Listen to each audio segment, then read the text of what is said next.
hashtag save Debbie. For people that don't know the joke, because this sounds really weird, there's one of the heroes, Riley, used to be called Debbie. Yes. And yeah. That was for a week, too. It wasn't even that long. Yeah, no, it really was. Very short-lived Debbie. But yeah, Slacks wants to save Debbie. So we are seeing right now that our challenger went with the Payday deck, the green-black Econ ramp. Always a solid choice, right? And Slacks got, I think, his least favorite deck. Yes. Which is the blue-black aggro. You know, it might be better for him, though, because this is the deck that you kind of want to go all in on one lane. Like, typically speaking, in a normal artifact game, you want to get 2 towers. That's the easiest way to win. Yep. But this deck, I think, you just put all your eggs in one basket, hope the opponent doesn't know what you're doing, yeah, and just take the Ancient out as well. Yeah, but there's something about me that believes that, like, Ash from Pallet Town knows what he's doing. Yes, something tells me the same thing. See a battlefield control being used there. That is the card that comes with, I think out of all the creep heroes, that is by far the best card. A 1-mana redirect combat attack. It's pretty good. It's pretty good. Not only yours, but also the enemies, right? So that's what makes it super valuable. Mist of Avernus, coming here, turn 1. That's a fantastic card. Like, whenever I see a Mist of Avernus turn 1, I'm like, oh man, I got this lane. And when I see Mist of Avernus turn 1 played against me, I'm like, I don't know how to win that lane anymore. Especially when there's a Rix. Yes. Because Rix's biggest problem is his stat line. He comes back, he dies a lot. That seems to be kind of a common trend. But if you get his damage on him early, that's not too bad. Right, and you can put him back into that lane every single time. Go die to Sorlakan again. Why not? It doesn't matter. He's going to be a 4/7 and a 5/7. It actually is the right move here because his deck is going to create more gold anyway. So giving up gold to the enemy isn't really that big of a deal. Look at Debbie sporting this like guitar hammer. I never even. He's like holding it like a guitar, but it's actually a hammer. It's a guitar. That really looks like a guitar. Guitammer. Guitammer. Hamar. Is that going to be a cosmetic we're going to be seeing soon? Who knows? So yeah, as we see, we get Riley in the first lane. That's going to be challenging that Zeus, killing it and trading actually positively because he won't be dying. And then Necrophos gets the arrow to put some pressure on that Lycan. Also, unfortunately for our challenger, but he does get the pickoff and gets that clean. I was going to say, unfortunately, the Lycan was not next to the Riley, but by killing that, now they're next to each other. And Riley gets the bonus to the +2 damage that Lycan will give you. She loves that. She loves hitting towers a little bit more, but she'll take it any day of the week. Only 2 HP left, because that's one of her weaker things about her, obviously, is the 5 health to start with. Yep. You gotta work around that for sure. There's always some trade-offs, and here again, like, without doing much of anything, our challenger is going to double his gold and go to 24. I think that's my favorite card in the game, by the way. I don't know if you've noticed me playing in the background, but I always play a black deck of some kind. It's always gold related. It's real nice. It feels Do you like the Gondor signature that was I love it. Like, for people that don't know, back a couple months ago, they didn't have animations for a lot of these things. Right. It still felt really good to play. Yes. But now it's like even better. Beautiful. So here we're seeing Heartstopper Aura being placed on Sorlakan. She's going to die. That's a card that comes with Necrophos. Essentially at the beginning of every action phase, so the next time she spawns, she'll deal 2 piercing damage to her enemy neighbors, which are the 3 units ahead of her. So for somebody that wants to hit a tower, it's really, really effective, especially if you can stack it 2 You get 2 Heartstopper Auras. That means that you will eat any creep that comes in front of you before they even get to do anything. So and for a deck that doesn't have many creeps to play, that's going to be fantastic. Now, our challenger spent his gold and bought a Forn of the Alpha, a Poaching Knife, and a Town Portal Scroll. That means that his Reptile Convoy, after the next turn starts, it won't be an 18-20, it's actually going to be a 0-20. But that's okay, because who cares about a Reptile Convoy when you have a Horn of the Alpha? Exactly. Plus, you're probably going to get gold at some point this game anyway, so placing it down is not too big of a deal. Now, this is a questionable choice by our champion, SirActionSlacks, putting Crystal Maiden in the first lane. She doesn't die right away, at least not yet, but there is a way to do that. Yep. If our there we go, our challenger puts a Poaching Knife, then a counter Traveler's Cloak. So Poaching Knife gives a little bit of extra damage, but also if you get any kills in the lane, whether it's a creep or a hero, essentially double your gold. Yep. So creeps are worth 2, heroes are worth 10. Very powerful. Yep. Fun story, it used to double your gold, but if you had 2 Poaching Knives, it became pretty crazy in the same lane. So that was one of the cards that was nerfed a long time. Oh, really? Yeah. Wow. I would have loved to play that. Goodness. So some choices here for our friend what was his name again? Ash from Pallet. Ash? I'm not going to remember that. He never played Pokemon? I did not. Okay. I'm one of the few people in the world that has never played any Pokemon variation. Yep. And yeah, with only the Crystal Maiden, I think he wanted that in the first lane because he was like, I need to play these conflagrations. The sooner I play them, the better. And I want to play them on the next lane so that actually they do something. And the conflagration here will kill that that Phantom Assassin. And this beginning of spellcasting kills are particularly powerful because A, you stop the hero, or sorry, you stop the player from being able to cast the spells of that color straight away. But not only that, you also make sure that essentially they're dead for 2 turns instead of 1.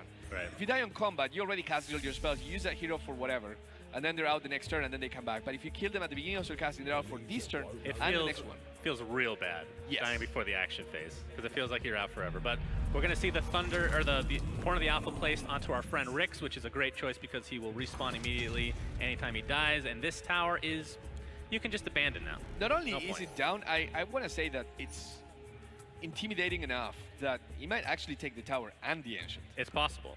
He's out aggroing the aggro deck. My Yes. goodness. That's the power of gold for him. It's almost as if he's played this game before. I don't Who know would've what you're thought? talking about. Shenanigans, I say. SirActionSlacks being placed. Remember, she has the Heartstopper aura, so if she gets placed anywhere near that untested grunt, it will actually just die. But with Slacks' luck, oh, There he we actually go. Oh, he got it. All right. Yeah, here Good. comes that free kill. And not only that, the Necrophos will get his health buffed because of that, because that Heartstopper aura makes him grow his health.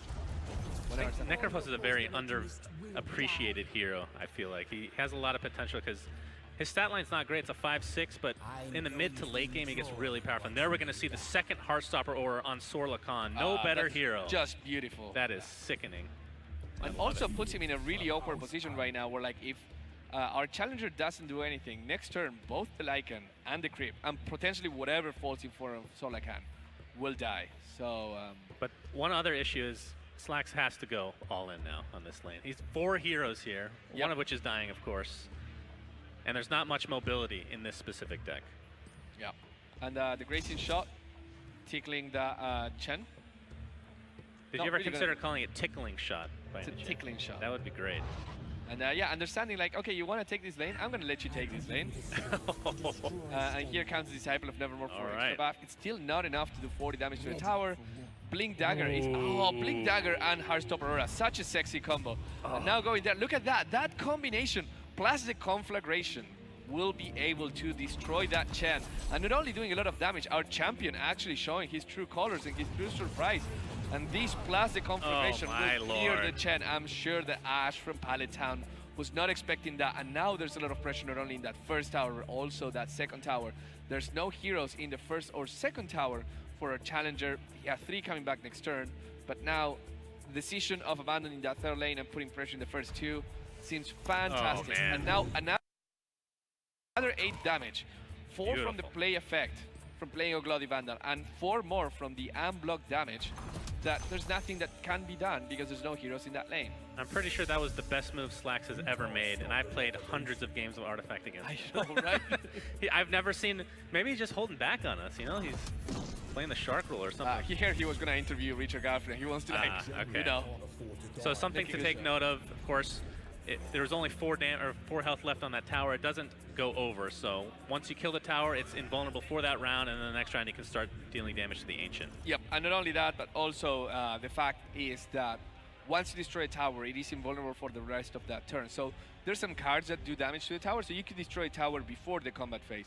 If you do that and then you go to combat, then the tower does not take any damage. Right. I've come across that a time or two thinking I was being really cheeky, but in the end, I just didn't understand. Right. So the real question here for Ash from Pallet Town. Pallet Town? Like pallets, you know? Like Pallets, yeah. Where to go? It looks like he might be going to this first lane, which, pretty good choice. Obviously, a lot of damage being done by Slacks, but you have to remember there's a Disciple of Nevermore, so everything is pretty damn weak. 1 damage to Crystal Maiden will kill her, as an example. right now, yeah. And bonus buff at the same time. It's a double-edged sword, right? Like you get these weak things, but also they really, really hurt you. That Devi doesn't stand a chance with that 9 damage being taken to her. The Crystal Maiden decided to attack that. Probably Slacks would have wanted that Crystal Maiden to attack straight because the 5 damage from the Zeus is enough to kill that, but he'll have to work with that. And with a pickoff and a coup de grace in our challenger's hand, there's a lot of choices for him to start making some way and putting some pressure into this tower. Yeah. Interesting to see what choice he will go with. Ash from Pallet Town. He can also go for the Hand of God. He could make himself invulnerable, heal all his units, although they're already at full HP. He'll There do you just go, that. yeah. So the question is, does Slacks have any counterplay? There's not much here. He can play a second conflagration in the other lane to start Steam putting Cannon pressure. might be a good choice at this Steam time. Cannon is pretty good. Of course, not to hit anything on this lane because Right. they're right now invulnerable, but that could help him get rid of some of the pressure in this third lane. Conflagration in this lane, interesting choice. Everyone is full health right now, but it might help him in the future if he gets to survive a couple more turns. I think the way he's looking at it is it is all in now on this lane, because mid lane is one for him, third lane is lost for him. He has to win this lane or he will lose, because by next turn, Ash from Pallet Town will be taking that third tower with this Thunderhide back, plus another one coming. Essentially, Slacks is in a 2-turn clock, and the silver lining for him is that Disciple of Nevermore has not died, so everything will still be buffed. And right now, the 23 damage to the tower look pretty sexy. Jamui finally has his active available, and now, whoa! Interesting. Okay. Placing That's that, so weird. Well, because he can't damage anything in the first lane because they're still invulnerable, right? Right, but you can play it in this lane and then get to use it right now. Right. He's playing it in the first lane because he feels that it's going to be useful later. So he's sacrificing the use of his Steam Cannon this turn for guaranteeing using it in the first lane the next turn before anything happens. And also hoping that he will get initiative. But Ash from Pallet Town, understanding that initiative is really important. Yes. And actually keeping it there. Not spending any spells.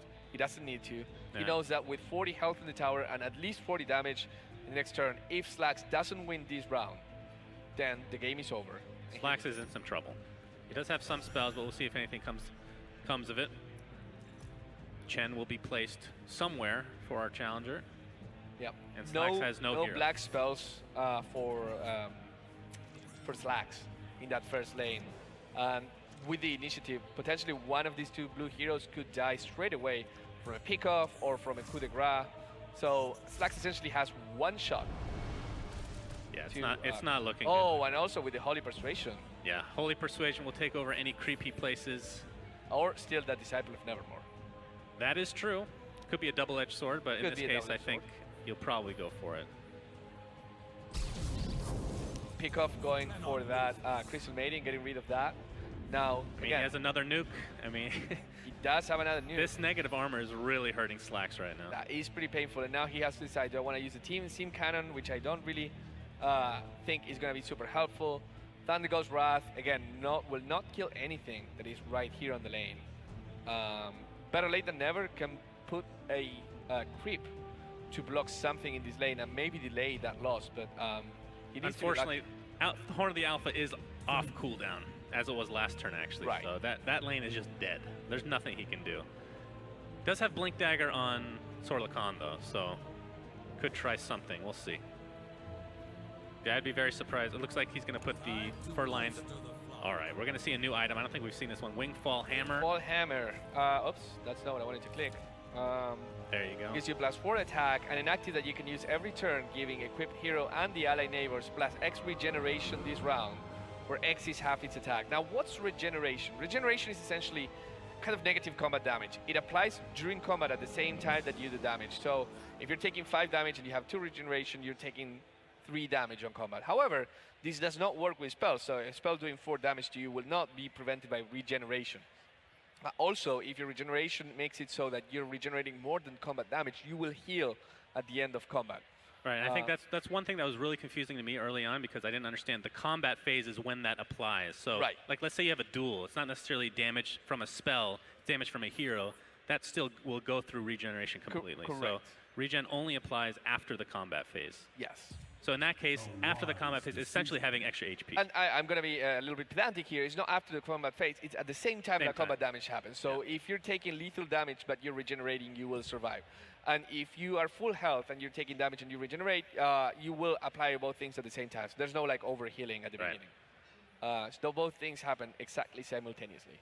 So yeah, I was actually thinking a little bit more about, I think Holy Persuasion would actually be a really terrible play for our challenger Ash from Pallet Town here, because that would one enable card up there. Thunderbolt's Wrath Yeah. to be pretty powerful. But now that Frostbite is being used, there's less damage put into the tower, and that's the other thing, right? Like before that, he was taking enough lethal damage into the tower to like not even need to get to that final stage. Now that the mana was spent, now it might be a little bit more tempting to use that to seal that, because then we will go again through lethal damage. Of course, knowing that the Steam Cannon is there, you have to be careful, because Steam Cannon killing that creature will again put the things back to even. Right. And Slacks is preventing a lot of damage right now. Another battlefield control being placed on PA. And there we go. Ash has taken over the Disciple. Yeah.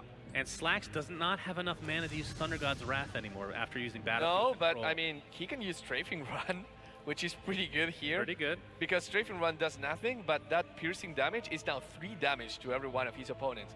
And with that, plus the Steam Cannon, he can actually clear a lot of damage from this lane. Yes. Still, he has to survive that third lane, and that's going to be pretty damn hard. But, you know, at least he is surviving here. It's all about survival. So yeah, the static field coming from Zeus, anytime you play a blue spell, will do 1 piercing damage to all enemy neighbors. In this case, killing off the Disciple of Nevermore. Question is, I mean, does he even need to do this? He's surviving technically this round. Well, if he manages to survive that next lane, for him to be able to clear as many heroes as possible from this lane is going to be absolutely necessary. See? Look at that. Beautiful.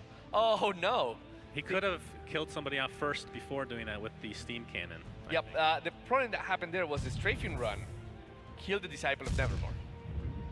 And when it killed the Disciple of Nevermore, then the minus armor was lost. Right. And then the static field only did 1 damage instead of 3. So Slacks used the Steam Cannon on Rix in the 3rd lane. I think he's hoping for some amazing placement with this Blink Dagger. He has to, right? And I think the first thing you do here is you play the Heartstopper Aura. Okay. Okay, that's good too. That is definitely good. But he still needs Sword Lacan to be placed. This is RNG right here. Yeah. This is a prayer from Slacks. Well, praying to the it's a gods calculated risk. He has like 1, 2, 3, 4, 5, 6, 7 positions. 3 of them are actually... Oh, no! Oh, no. The worst position possible. That's not what he wanted right there. Yeah, literally the least amount of impact in the game as possible. However, he still has the Oglodi Bandal. Yes, that is true. So he can still prevent some amount of damage. And the fact that he's there means that the Thunderhide pack that Ash has in his hand, or the Horn of the Alpha, is going to be blocking something. So there's still 1 more shot for Slacks. Yes. Of course, the Thunderhide Alpha does siege damage, so a little bit will go through, but if nothing else is done, then... Oh, here comes... That's right, another Thunderhide Alpha. It was the Horn of the Alpha first, and then the Thunderhide from his hand.